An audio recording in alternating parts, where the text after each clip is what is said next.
My best friend Eva and I used to play soccer with the boys at lunchtime, but then we started sitting up the back of the oval instead, where we could talk about things that we didn't want the others to hear. The boys still kicked the ball towards us on purpose sometimes, but we'd tell them to piss off and then argue over which one of us they were aiming for. Sometimes I would have to wait for Eva outside the toilets for 20 minutes at a time. She started bringing her jumper to school, even in summer, in case she needed to tie it around her waist. Instead of lying around each other's backyards on the weekend, Eva's mum drove us to Westfield, where we'd look at jewellery and drink slushies while her mum did the groceries. At my birthday party, I let Eva cut my hair, and it ended up longer on one side than the other. "There's nothing we can do. It'll grow out eventually," Dad said. 1 week before the cross-country carnival, Eva's older sister, Vanessa, came to see us again. She wandered down from one of the steep streets that run onto the back of our school.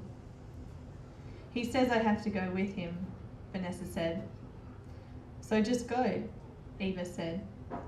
"You don't get it," Vanessa snapped. "I'm just saying I can't wait to get out of here," Eva said. Whenever I try and ask a proper question, where we're going to live, how I'm going to start TAFE, he never answers. He just gets up and leaves, Vanessa said. We were the only ones up the back of the oval. The boys' soccer ball was confiscated at recess because they'd kicked it through the courtyard. Vanessa didn't have the black lines around her eyelids that day, and she kept running her hand over something at the back of her neck. I was thinking about asking her if she'd ever made it to the cross-country heats when she was at school. A car drove down the back street closest to us. "Fuck, that's Dan. I haven't been answering his calls," Vanessa said. The car was a white sedan with its suspension lowered so it could skim along the road. It drove further on and pulled into park facing away from us. "Don't worry, he's not allowed to come over here," I said. I realised Vanessa wasn't allowed there either, but nothing had stopped her. "Just don't move," Eva said. "He can't do anything." We sat in silence until Dan drove off. "What a dead end," Vanessa said. She left us sitting there without saying goodbye. On cross-country carnival day, we didn't race until the afternoon. All day I looked out the window at the younger kids, crouching over the starting line and waiting for the crack of the teacher's gun. Coloured pom-poms and streamers made of crepe paper were scattered around the oval.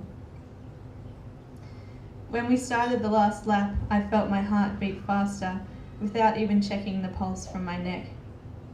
The sound of the little kids cheering back past the school gate slipped away. It was the first time we'd run without the boys beside us, pushing in between us and sometimes overtaking us by entire laps.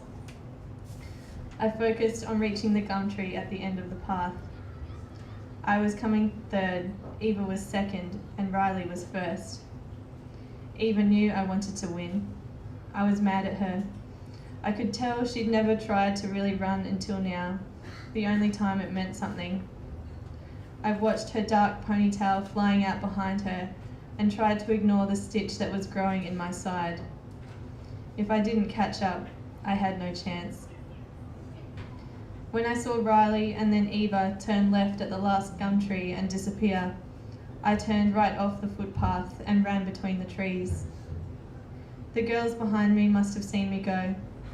I kept running, further away from the finish line and from everything I'd been working towards. I crossed an empty road and ran down a side street where my mum used to take me to piano lessons. I realised I couldn't feel my legs anymore, as if they'd fallen into a rhythm of their own. I thought about what Dad had said the week before, about running really happening in your mind. I crossed another street. I heard a car coming around the corner, its engine slowly rumbling. I didn't stop, but when I turned, I saw it was a white sedan. I ran through a gap between two fences.